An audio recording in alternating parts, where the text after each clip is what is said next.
Ideas become framed in words. When the words and ideas come together, they form concepts. Concepts spread geographically, historically, and even across different languages. But sometimes ideas get changed in translation and concepts are then rearranged. Experience as well as ideas form icons in the brain. These are reactivated as memories.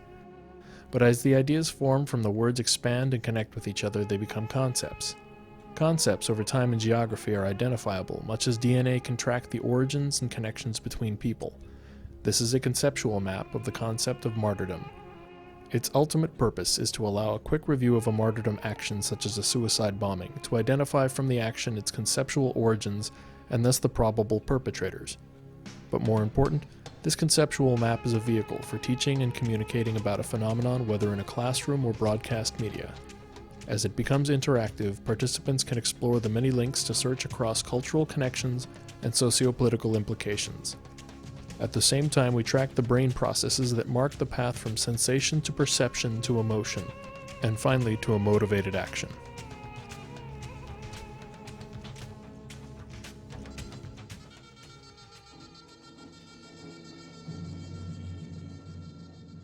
The word martyr comes from mythos, Greek for witness. It was first applied to the early Christians who were tortured and killed for bearing witness to Jesus Christ. The iconography included the crucifixion and Byzantine saint icons, as well as other symbols of torture and killing. The idea spread at the time of Constantine to what is now Istanbul. At that time in what is now Israel, the Romans were fighting insurrections by the Jews. 200 years earlier, the Jews fought the Syrian Greeks in the Maccabean Rebellion. Many were tortured to death for their beliefs. But there wasn't the word in Hebrew or Aramaic for martyr. These were words for heroes which concept defined those who refused polytheism and fought the conquerors. Rabbis were forbidden to teach Torah and were horrifically tortured and killed if caught.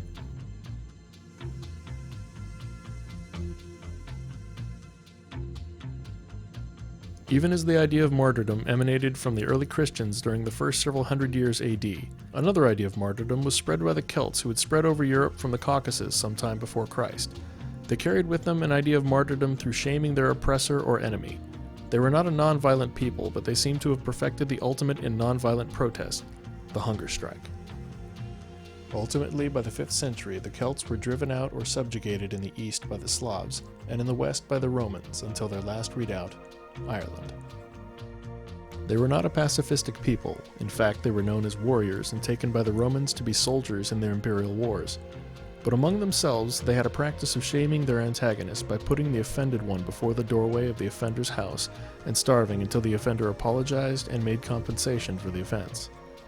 This was the beginning of nonviolent civil disobedience, but significantly the beginning of another kind of martyrdom, the hunger strike. But the hunger strike as martyrdom spread in time and geography until it became used in India in the 20th century by Gandhi and the suffragettes in England, and of course the national hunger strikes in Ireland.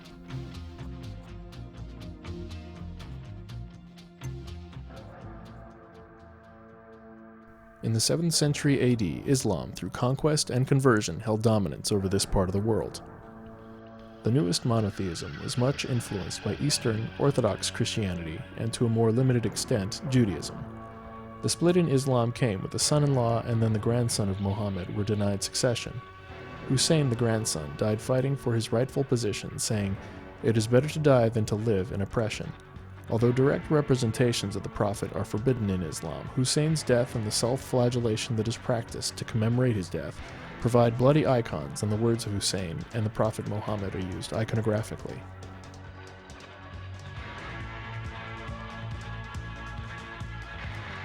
Pope Urban II considered the warring Christian kingdoms that comprised the Holy Roman Empire and devised a program for unification of Christians, the Crusades. He promised that for every man who died in the struggle to free the Holy Land, all venal sins would be forgiven and they would ascend immediately to paradise. The concept of martyrdom had by that time been extended in Islam to include those who were killed in the struggle for Allah, and in the 15th century when the Moors, whose caliphate over the Iberian Peninsula, the southern half of Europe, the Middle East, and extended through North Africa, were forced from Spain. The Roman Church established the Inquisition. New martyrs swelled the Martyrology. Joan d'Arc in France was burned at the stake by the English conquerors who designated her a heretic. Marranos, New Christians accused of practicing their ancestral religion were tortured to death and burned at the stake in Spain, Portugal, and Italy.